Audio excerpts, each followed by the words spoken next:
When I first came to the Lord, I went to a church called the Oasis. And the Oasis is a charismatic church, and it was my first experience in any church. And so that became kind of this must be the church experience. Kind of like when you were a kid and you grow up in a household, and it's like, well, what's normal to you, that just be the way it is. All families must do this. All parents must raise their kids this way. All kids have the similar experience. So when you have this born-again experience, or when God awakens you to Him, and there's something in you that God awakens and regenerates in you, that's the Spirit being alive and born anew to God. That's what the Christians call, we call born again. So my first experience in prayer circles was pretty interesting. And there was this guy, and for those who went to the Oasis, you know who I'm talking about. There was this guy named Chris, and I loved Chris, right? And so what I'm about to say is in no way to be critical of Chris, because him and I have had conversations about these things, and we can laugh about them. So Chris had one of these kind of real low, booming voices, and it was undeniably, unmistakable. You could not mistake when Chris was in the room, because you'd hear him, "Hi," right? He really had one of these, and when he talked, he was like, "My name's Chris. How are you today? Praise God." And he really had that, and I love Chris, right? And I'm saying this because I want to talk a little bit about him within the context of prayer, because we know the service is over, and I was part of this group where the men would get together and we'd all pray. And I was a total newbie to this whole thing called Christianity and church. I mean, I had what Calvin refers to as irresistible grace.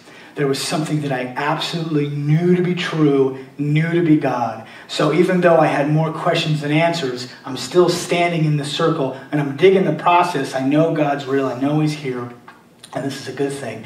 But as we begin this prayer,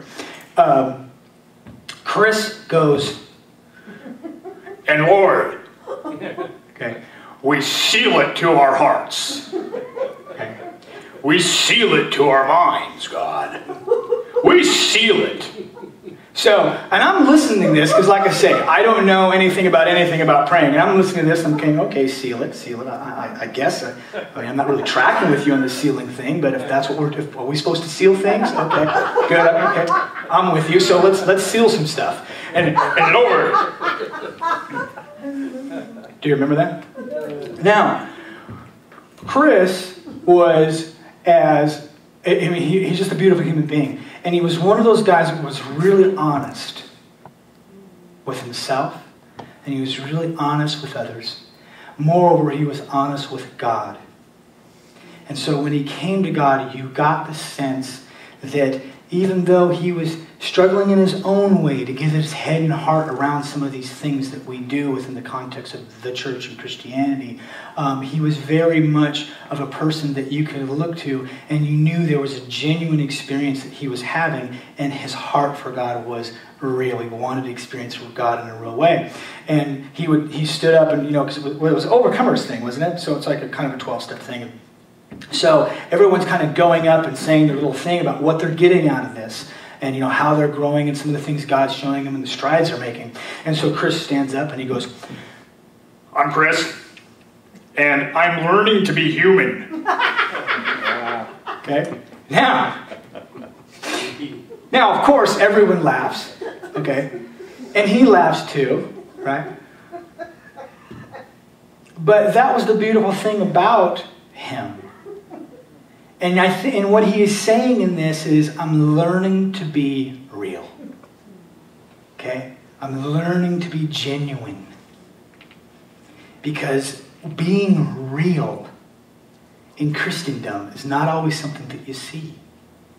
When you ask those outside of church, the number one definitive word they use to describe Christianity and Christians is a word called hypocrisy, which is tragic.